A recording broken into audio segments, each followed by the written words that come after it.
سید مزمل شاہ میرے ساتھ ہیں، ہمیں جوائن کریں نثار کھوڑو صاحب۔ نثار کھوڑو صاحب، کیا واقعی کوئی فیصلہ ہو گیا ہے؟ کیونکہ ہر طرف یہ خبر ہے کہ 8 اگست کو شاید اسمبلیاں تحلیل کر دی جائیں، یا کم از کم یہ فیصلہ ہوا ہے کہ اسمبلیاں تحلیل کی جائیں گی، وقت پورا نہیں کیا جائے گا۔ دیکھیں بات سنیں، اسمبلی ویسے بھی 12 اگست کو یا 13 اگست کو اس کا ٹائم پورا ہوا ہے، اس کا ٹرم پورا ہو جائے گا۔ جی، اس میں تھی یہ 2 آپشنز کہ جی اگر 2-3 دن پہلے کی جاتی ہے ڈیزالو تو الیکشن 90 دن میں ہوں گے، اور اگر پورے ٹائم کے بعد ڈیزالو ہو جاتی ہے خود سے تو 60 دن میں ہوں گے۔ بیسکلی یہ بات نہیں ہے کہ اکتوبر میں ہے یا نومبر میں، بیسک بات یہ ہے کہ یہاں الیکشن ہو رہے ہیں، ٹرم پورا کرنے کے بعد ہو رہے ہیں۔ پاکستان کو، عوام کو موقع ملے گا کہ وہ اپنے برے بھلے کا فیصلہ کر کے ووٹ دیں کہ کل پاکستان میں ایک اور الیکٹڈ حکومت آئے اور پیسفل ٹرانسفر آف پاور ہو۔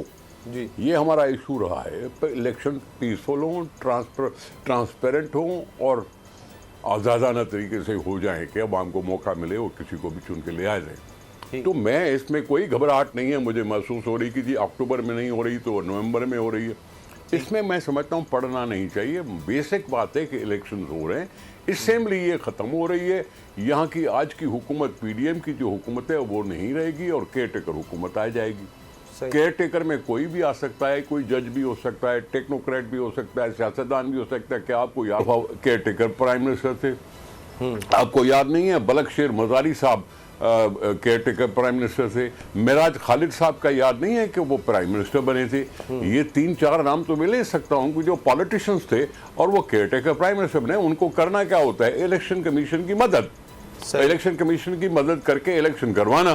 باقی تو ان کے ڈے ٹو ڈے کام ہوتے ہیں، جو ڈے ٹو ڈے کام چلتے ہیں۔ جب الیکشن کمیشن شیڈول اناؤنس کر دیتی ہے تو ترقیاتی کام بھی رک جاتے ہیں۔ تو یہ بات سیدھی سی ہے کہ اب آپ کو اسمبلی ختم ہوگی، صحیح، ڈیزالو ہو یا ختم ہو، اس کے بعد الیکشن کمیشن کا کام ہوگا کہ وہ شیڈول کب اناؤنس کرتی ہے۔ اب شیڈول جب اناؤنس کرے گی تو پھر چلا جائے گا معاملہ الیکشن کیمپین میں، نامینیشن پیپر بھرے جائیں گے، اسکروٹنی ہوگی، کیمپین ہوگی، کسی کی ریجیکشن ہوگی، کسی کا اپروول ہوگا، یہ باتیں ہوگی۔ نارمل سچویشن ہے۔ اب اس نارمل سچویشن میں ایشو بنانے کی کوئی ضرورت نہیں ہے۔ چلیں ٹھیک ہے، میں سمجھتا ہوں الیکشن کو ویلکم کرنا چاہیے۔ ملک مستحکم معیشت کی طرف گامزن، اسٹاک ایکسچینج بھی مثبت رخ دکھانے لگا۔ معیشت کی صورتحال بہتری کی طرف جا رہی ہے۔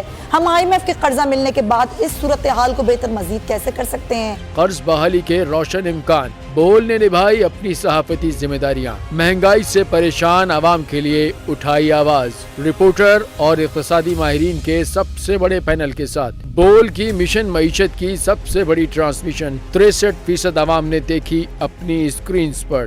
اگر 21ویں صدی کی ہم انڈسٹری کی کوئی بات کریں تو اس میں پھر انفارمیشن ٹیکنالوجی جو ہے وہ ٹاپ پر آتی ہے۔ اپنی روایات کو برقرار رکھتے ہوئے بول عوامی مسائل کو اجاگر کرنے میں سب سے آگے۔ دیکھیے بول کی اگلی ٹرانسمیشن میں موبائل لون ایپ کا بڑا اسکیم کیسے ہوا بے نقاب۔ سائبر کرائم سرکل راولپنڈی کی مختلف علاقوں میں کارروائیاں، بلیک میلنگ میں ملوث آن لائن لون ایپس کے 9 ملزمان گرفتار کر لیے گئے ہیں۔ اگر اس اسکینڈل سے متعلق آپ کے پاس ہیں حقائق تو بنیے بول انویسٹیگیشن کا حصہ۔ آپ کی شناخت اور تمام تر معلومات خفیہ رکھی جائیں گی، تو بس ہمیں ای میل کریں یا واٹس ایپ کریں 0337 0310 377۔ سبسکرائب کریں اور بیل دبائیں تاکہ کوئی خبر رہ نہ جائے۔